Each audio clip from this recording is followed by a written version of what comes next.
my name is Daniel Schwarcz, and I'm the Frederickson and Byron Professor of Law at the University of Minnesota Law School. So I study insurance law and regulation.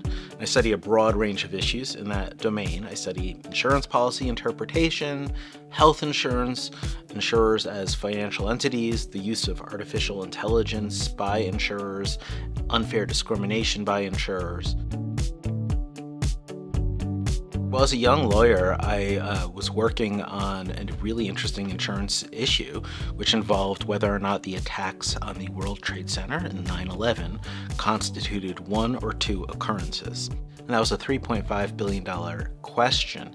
And so it was a really prominent issue at the time, and it made me realize just how important insurance is to actual recovery in the wake of a disaster, either a large disaster like 9/11 or a more individual disaster, and just how fascinating the issues can be. And so that was sort of my entryway into the field.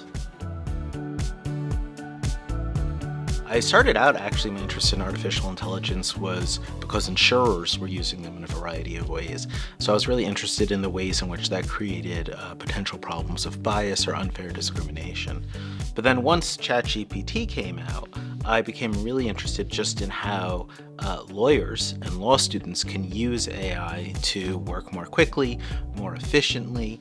And so I've been studying that in a variety of different settings. And, the results have been really interesting. But I think what they make clear to me is AI is not going to replace lawyers, but at the same time, lawyers are going to need to learn to use this as an effective tool in their practice. My biggest piece of advice is to work with your fellow students. Being able to be an effective lawyer means being able to see multiple sides of an issue. And so if you're working with other students, you will see issues that you didn't see. You will see arguments that you didn't make. You will see facts that you didn't highlight.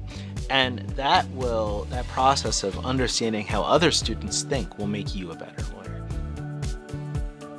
So my family keeps me pretty busy. I've got 3 young kids. Although they're not that young anymore. And so I spend a lot of time with them and with my wife. We like to go hiking. I have a dog. I love to spend time with my dog. In terms of hobbies, I'm a really big football fan. And my students know I'm a big Miami Dolphins fan. When I have time, I like to play strategy games. I used to play chess back in the day in Settlers of Catan. It's harder nowadays. But I think that it's really important to strike a good work-life balance. And that's one of the things I tell my students. That's advice I give, and I think I try to live by. Am I always successful? Probably not, but I try.